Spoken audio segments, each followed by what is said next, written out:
Las pláticas. Para mí es un honor y un placer presentar a la siguiente ponente, la doctora Alejandra Soria Pérez. Nos visita de la Universidad Juárez de Durango y nos va a platicar de aplicaciones del concepto de triangulación. Gracias, Hugo. Bueno, pues gracias a todos ustedes por estar en esta plática. El título se ve muy general, ¿verdad? Pero en realidad seleccioné un tema que se me hizo interesante. Bueno, primeramente pues voy a presentar una forma de introducir el concepto de triangulación. De la manera más sencilla posible, pues tenemos un conjunto de puntos de B0 a BK en un espacio euclidiano. Vamos a decir que están en posición general si esos vectores son linealmente independientes, B1 menos B0, BK menos B0, para no introducir el concepto afín. Y dados K más 1 puntos en posición general, el conjunto convexo más pequeño que los contiene es al que le llamamos símplice de dimensión K o K símplice. Bueno, ahí encontré que también le llaman simplejos, entonces usé indistintamente ese concepto en la presentación. Los puntos son llamados vértices del símplice. Y bueno, recordemos que un punto va a pertenecer a ese conjunto si se puede expresar como una combinación lineal de los vértices, donde los coeficientes son números reales y la suma de los lambda es igual a 1. Bueno, aquí tenemos los símplices de dimensión más pequeña, un 0 símplice, un 1 símplice, un segmento, un triángulo, un 2 símplice o de dimensión 2 y un tetraedro de dimensión símplice, los de dimensión 4, de dimensión 3, perdón. Y bueno, en el caso de que tuviéramos dos símplices, sigma y tau, de tal manera que los vértices de tau estén contenidos en los vértices de sigma, entonces decimos que tau es la cara de sigma. Introducimos también la definición de un complejo simplicial finito como una colección de símplices en el espacio euclidiano Rm, de tal manera que se observan esas dos propiedades. Una de ellas es la propiedad de la intersección y la otra la propiedad de las caras. Lo que establecen es que si tenemos un símplice, todas sus caras también van a estar en la colección K. Y también la intersección es que si tomamos dos símplices, la intersección va a ser una cara común y por lo tanto también va a estar en la colección. Y bueno, en esos términos también definimos la dimensión del complejo simplicial como el máximo de las dimensiones de los símplices que los componen. Y gráficamente aquí tenemos un ejemplo de lo que sería un complejo simplicial perfectamente acomodado, mientras que este no sería un complejo simplicial donde observamos que la intersección no es una cara común de ambos símplices. Bueno, aquí no nos detenemos mucho, nada más comentar que si tenemos una estructura generalmente definimos un morfismos, en este caso que preservan las estructuras en una aplicación simplicial, y un isomorfismo simplicial cuando hay una biyección entre los mismos. Y hablamos de un punto particular en el interior de un símplice como el baricentro de ese símplice. Si lo calculamos de esta manera, como la sumatoria de los AI entre n más 1, donde los AI son los vértices de este símplice sigma. Y bueno, con eso nosotros podemos obtener lo que se conoce como subdivisión baricéntrica del complejo simplicial, que vamos a representar como K1, formado con vértices de la subdivisión baricéntrica que acabamos de definir. Y podemos tener también una definición recursiva de subdivisiones de esta forma. Km va a ser la subdivisión baricéntrica de Km menos 1 tomando al complejo inicial como K0. Y bueno, aquí un ejemplo particular, este es un complejo simplicial.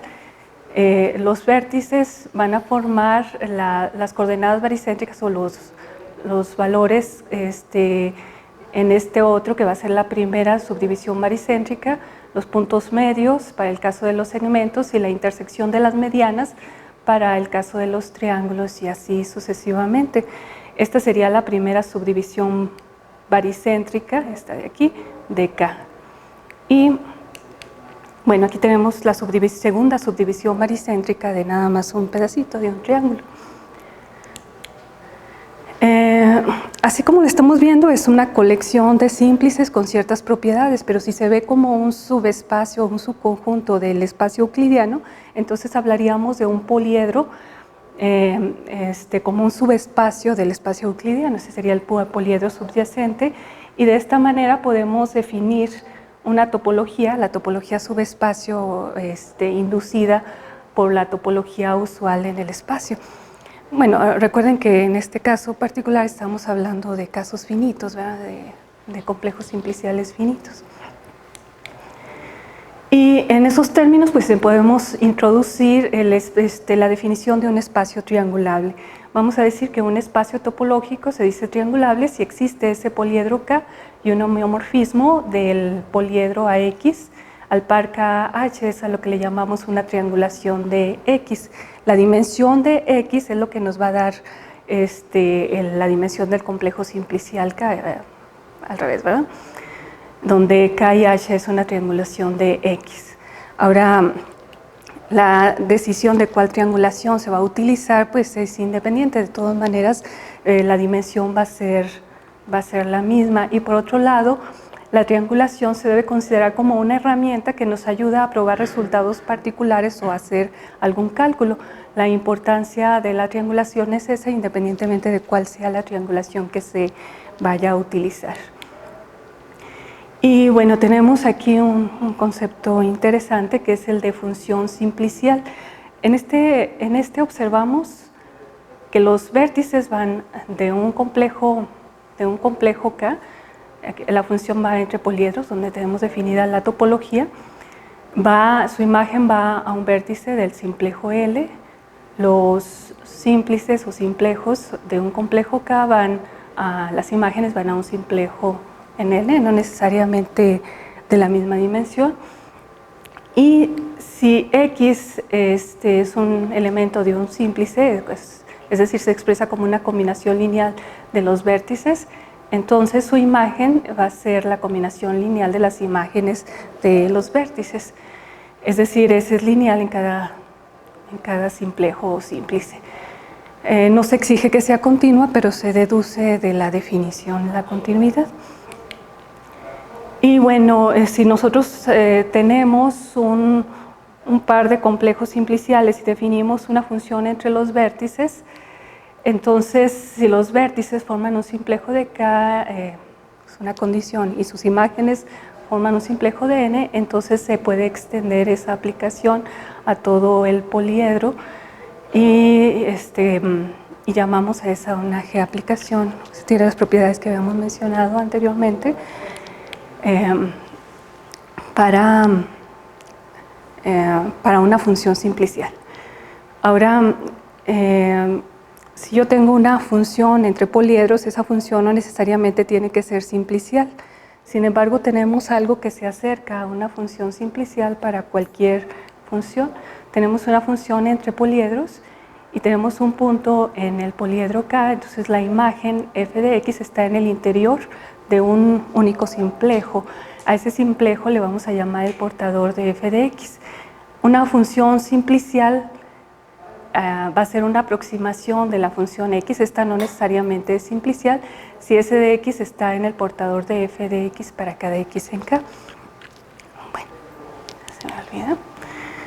Como mencionamos, bueno, no siempre existe esa aproximación simplicial, pero sí podemos garantizar su existencia si tomamos subdivisiones baricéntricas, lo que habíamos dicho inicialmente.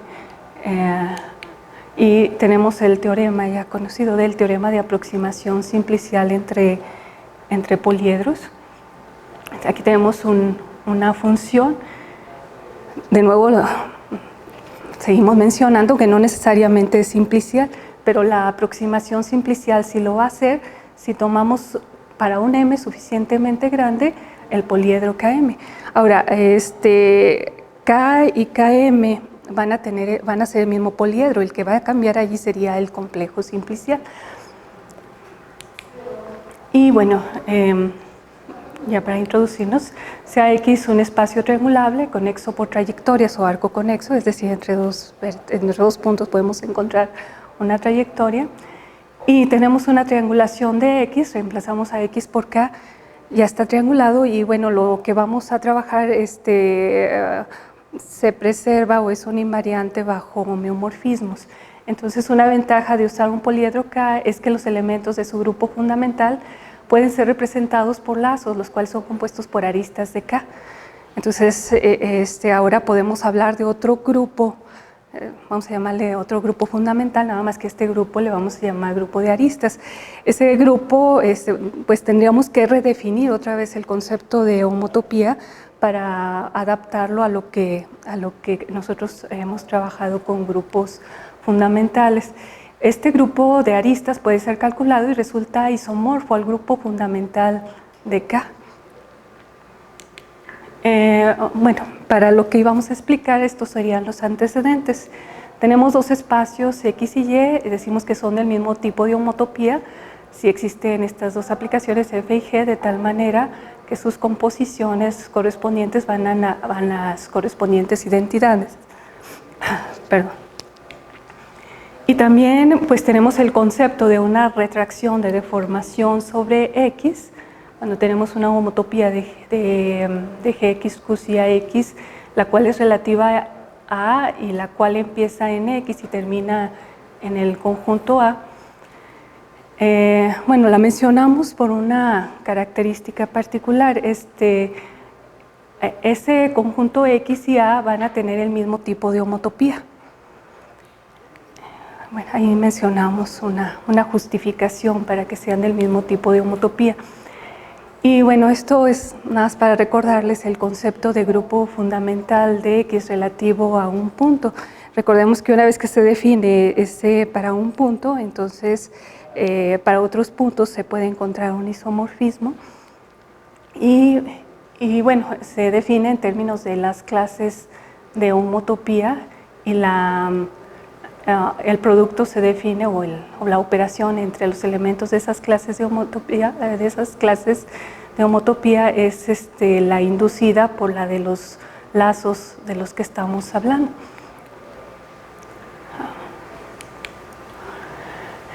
Lo interesante es que si dos espacios son conexos por trayectorias y son del mismo tipo de homotopía, entonces sus grupos fundamentales van a ser isomorfos. Particularmente diremos que X es simplemente conexo si tiene esa propiedad de ser conexo por trayectorias y su grupo fundamental es un grupo trivial para P0 y para todo elemento P en X o relativo a ese punto. Y bueno, la idea era presentar un ejemplo, se va a ver un poquito sencillo, pero lo que implica es lo más interesante. Presentamos ahora un resultado de la teoría de grafos que se usa como herramienta para probar el teorema de Van Kampen.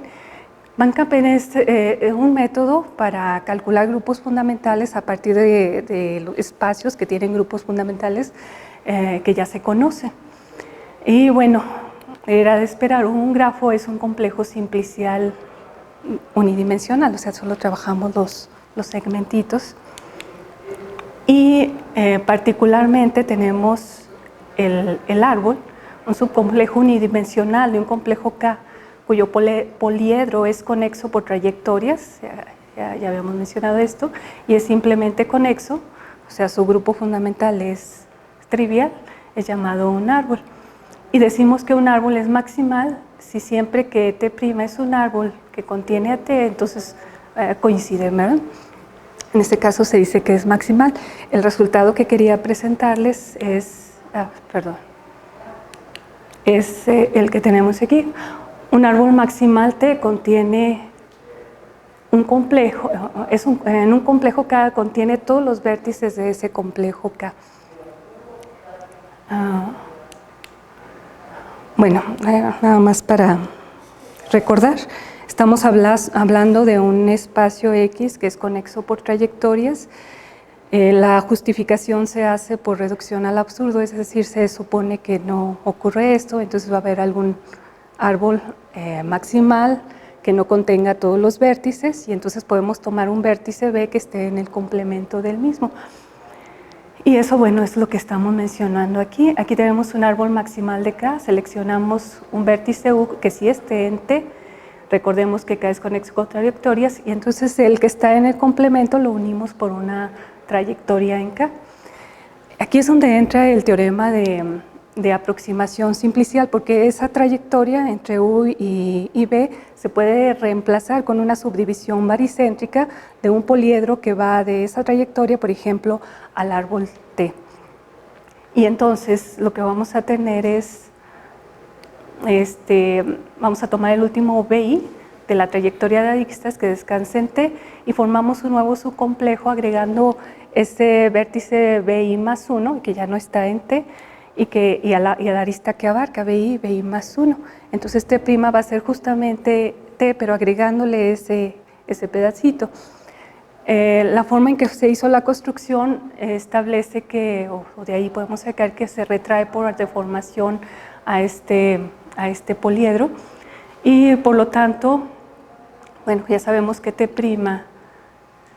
que T es conexo por trayectorias, es simplemente conexo, entonces como tienen el mismo tipo de homotopía, por ser un retrato de deformación, pues van a tener el mismo grupo fundamental, es decir, va a ser simplemente conexo. Eso nos va a llevar a que T' es un árbol y eso contradice la maximalidad de T. Bueno, este resultado se ve muy sencillo, pero se aplica, como decimos, en un resultado mucho más relevante, que sería el teorema de Van Capen, que bueno, ese no lo presentamos, estaba más difícil, pero para eso se requiere y bueno, en el camino pues se van generando una serie de grupos, uno de ellos es el grupo de aristas y otro un grupo que se forma a partir de ese árbol maximal. Bueno, con eso concluimos esta presentación. La bibliografía recomendada en este caso pues es el Armstrong de Basic Topology y el de Ranjan Attahari, también de topología básica. Para el caso de triangulación, Ayala, Domínguez y Quintero, y en caso de que estuvieran interesados en cálculo de grupos fundamentales, tenemos esa tesis de Baldora M. Bueno, eso es todo lo que les quería comentar. Gracias. ¿Alguna pregunta? ¿Cuándo están las características de los Lo que se presentó Del último teorema. el último teorema aparece tanto en el de Armstrong como el de Ranjan Attahari, perdón. Sí, de hecho el último, de Ranjan es una versión del Armstrong, entonces tiene más o menos paralela la presentación del resultado. Sí, gracias. ¿Alguna otra pregunta? Le agradecemos a la doctora Alejandra.